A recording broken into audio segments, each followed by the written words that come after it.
सकाळी सकाळी बागेमध्ये येऊन या पक्ष्यांना जे दाणे खाताना पाणी पितो ना तर पाहतो ना तर खूप समाधान मिळते. समाधानासाठी ह्या छोट्या छोट्या गोष्टी असतात, पण तुम्ही पण केल्या ना तर तुम्हाला खूप आनंद मिळेल. थोडंसं भांड्यात पाणी त्यांच्यासाठी जरी ठेवलं ना उन्हाळ्याच्या दिवसात, गरमीच्या दिवसात, कारण तहानही सर्वांनाच लागते आणि छोटीशी गोष्ट केल्यामुळे खूप मोठं समाधान आपल्याला मिळते की आपण कोणासाठी थोडंसं का काही ना होईना काहीतरी केलेलं आहे.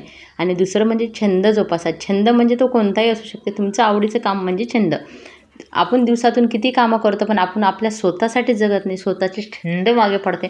ते कोणतेही वय आहे तसं आपण ते जोपासू शकतो. एखाद्याला चित्र काढणं आवडते, एखाद्याला विणकाम आवडते, एखाद्याला शिवणकाम आवडते, तर एखाद्याला बागकाम आवडते. आता तर हे सिद्धच झालं आहे, बागकामामुळे आपण तणावापासून लांब राहतो म्हणून.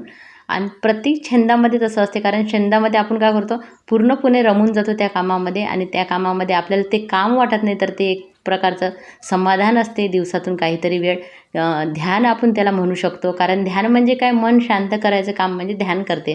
तेच काम हे तुमचे छंद करत असतात, कारण आपण त्याच्यात इतकं मग्न होतो ना त्या कामामध्ये, खूप खूप आनंद मिळत असतो. आणि दिवसातून थोडा वेळ तरी आपण स्वतःसाठी असा काढलाच पाहिजे.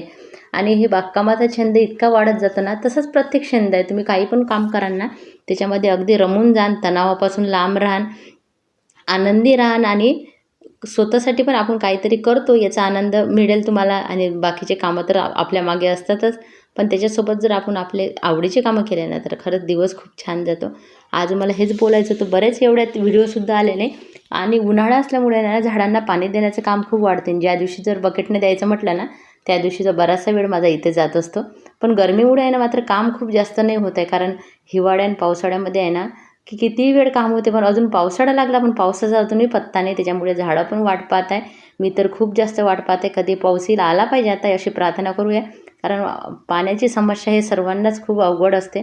आणि इथं बघा आता वॉटर लिली प्लांट होते ना, याच्यावरही मला भरपूर काम करायचं असते पाऊस पडल्यावर, कारण पाऊस पडल्यावरच याची ग्रोथ खूप जास्त होत असते. आणि दिवसातून थोडा वेळ उन्हाळा जरी असला ना तरी सकाळी 1-1.5 तास तर बागेमध्ये देते. बाकी वेळेस मग जास्त वेळ वाढतो तो. तुम्ही म्हणून म्हणते मी तुम्हाला, आनंदी राहण्यासाठी आहे ना तुमचं थोडासा छंद जोपासायला सुरुवात करा आजपासूनच. तुम्ही करत नसाल तर, तसं जर बऱ्याच जणी काही ना काही करतच असतात, आपण रिकामा फावला वेळ असतो ना त्याचा चांगला उपयोग केला पाहिजे. आणि हा उपयोगसुद्धा होते आणि आपली ध्यानसुद्धा होते. आपला अशी कामं केल्यामुळे ना आपलं आरोग्यसुद्धा छान राहते.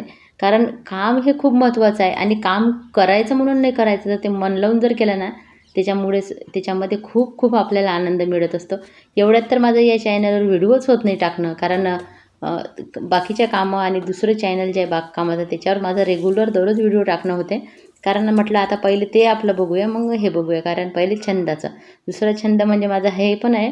पहिले तर मला खूप शिवण्याचा छंद होता, पण आता या बागकाम इतकं वाढलं ना तेव्हापासून कमी झालं आहे. पण तरी मी असे पिको फॉल वगैरे करते मध्ये. आता 3 साड्या आल्या होत्या एका ताईच्या, तर करून दिल्या. नाहीतर घरच्या पण भरपूर काम असते शिवण्याचे वगैरे, आपण मध्ये करतच असतो. म्हणून मशीन असली तर घरी फायदाच होतो नेहमी. आणि बघा आता ह्या साडीतले मी ब्लाऊज वगैरे काढलेले होते, पण बघत होती कसं कापायचं वगैरे, कोस वगैरे आहे का, हे सर्व बघत होती. आणि म्हणून मी नेहमी तुम्हाला सांगते, तुम्ही तुमचा एकतरी छंद नक्की जोपासा, ज्याच्यामुळे तुमचा दिवस चांगला जाईल, तुम्हाला आनंदी राहता येईल. आणि माझं तरी असंच असते, मला असं वाटतं की कामामध्ये आणि छंदामध्ये खूप खूप आपण आनंदी राहू शकतो. तुम्हाला व्हिडिओ थोडा जरी आवडला असेल ना, फक्त एक लाईक करा, 1 मिनटंही लागत नाही. धन्यवाद.